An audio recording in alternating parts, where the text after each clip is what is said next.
We're back here at Paul's. Here's a Z, a little checkup. You had some brake issues. When did you notice some brake issues? Kind of day one, believe it or not. Oh, really? Yeah, the brakes bled pretty well when we first assembled it, but I never had good back brakes. It was always mostly front brakes, and just you could barely hear the back brakes connecting. So that went on for a little while, and I was kind of driving it, intending to work on the master cylinder later. Then the power booster went out. So when I would push the brakes, high idle, you'd hear a whoosh of sound. No good. So they're also not available. The 7-inch early brake booster is no. So Z-Car Depot luckily offers a kit that takes a little 7-inch universal booster you can buy on Summit Racing or whatever. They also include with that an adapter kit that you actually weld onto the back of the booster, wow. and it fits it to the booster. You'll see in the video the differences in the two bolt patterns and whatnot. So works pretty well. It's a beautiful install actually. Once it's done, it nearly looks factory. This bolt pattern is different. So it comes with a new adapter with a threaded bolt in it, a stud, and you weld the new plate onto the back. You cut off the studs off the new one, and then there's a rubber diaphragm in there, and I was a little nervous about it, melting with welding, but they said they've never had a problem with that, so I didn't. It worked absolutely perfectly. It looks beautiful. The old busted one that I guess I don't know if I'll throw it away or what, but it's just a little 7-inch brake booster. The new one looks very similar, as you can see, so it almost has like a stock appearance, which is kind of neat. Now, you guys heard him right, and if you've watched the series, you might have the same question I have. You noticed brake issues from day one, and you still drove it. Oh, yeah. to Georgia. And Biloxi. It stopped. It stopped fine. I mean, it was not like it was, oh my God, we're going to run into the back of this car. It had brake pedal. Yeah. But it wasn't, it was like you had to push harder. And maybe that could have been because, well, first of all, the back brakes were not coming on as well as they should. But the booster could have been maybe leaking even early. Yeah. I might have not had good power brakes. Now, except for adjusting the rear brake distance, the brakes are smooth and catch. It feels really good now.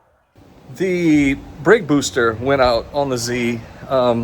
Can you imagine it's only 53 years old and already broke? Piece of junk. So here's the original right here. It's a 7-inch booster.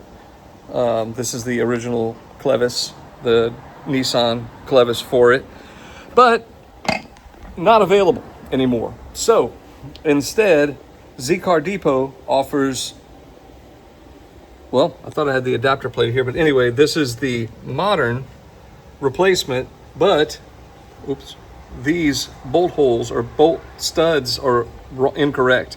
They're square and centered.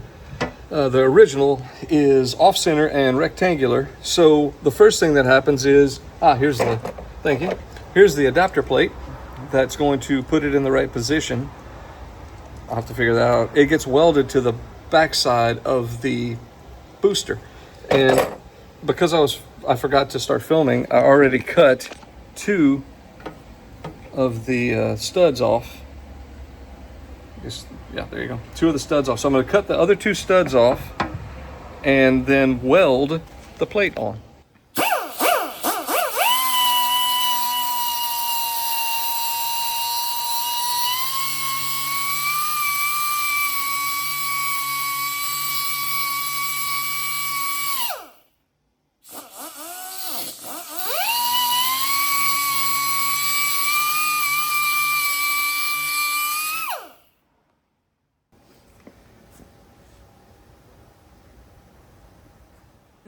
So we've compared this to the original, and there's an adapter that goes here. The master cylinder mounts this way. So if you put that on the firewall, that puts this adapter plate right there. So we just have to center this nicely and line it up with the lines at the top of the master there, and I'll put some tack welds in a few of these triangular holes and we'll be good to go. Got the studs cut off, and now, as you can see, the paint is all, or powder coating, whatever it is all taken off. So it should have a cool, nice metal to metal finish, and we can weld that adapter on there. So the plan is, since there's a rubber diaphragm in here, not to get it really hot. They say on Z-Car Depot that it never has happened, but just to be safe, what I'll do is I'll put a couple little tacks, let it cool, tack a couple more until it's not gonna, there's not a lot of force on this. It won't be too bad, but let's see what it does.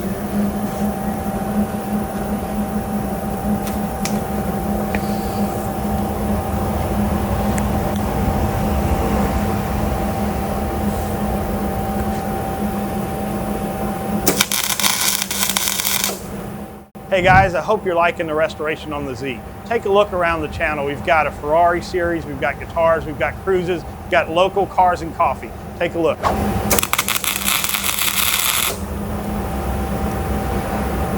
Nice.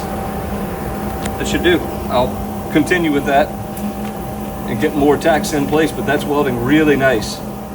What we have so far is the booster is mounted in the car by the artist, because we had a real hard time setting the depth of the booster to the master cylinder, but I think we got it. Right now it's a total guess. It might be completely wrong, but we'll figure that out later. It's all in place. All the mods have been made. Everything's really clean. I really recommend so far this set. So the next thing we're gonna do is get this mounted onto the master like that. First thing I have to do though is connect the brake lines, because that'll make it a whole bunch easier than trying to connect them while it's tight. So that's our next deal. As you can see, I've started drinking because disappointing end to the night, and also a revelation. The master cylinder was, the lines going to the master were actually reversed. And so I corrected that. And now, instead of having less back brakes, we have almost no front brakes. So we have determined by loosening the fitting on the master, the bleeder, and no fluid comes out there either, that all this time it's been, okay, let me backtrack. The brake booster did break. It was gone, it was bad. The reason you can tell it's bad is, well, first of all, you lose power brakes. You end up with basically harder manual brakes. But you can hear the whooshing of air, and it also raises the idle. Those are two telltale signs that let you know that the brake booster has gone. Anyway, this part of the brake master seems to not be working. It looks like it's just not pumping. So I'm going to replace the brake master next. I'll order that hopefully tomorrow. They aren't expensive, and we'll put another one in and might have brakes. There was one more issue we haven't talked about yet, and we will do a final episode on the car and kind of talk about some things. We're just trying to get some miles on the car and some time in the car, and maybe get some more stories of what he could have, I guess, fixed. Yeah, hopefully no more major failures. Right.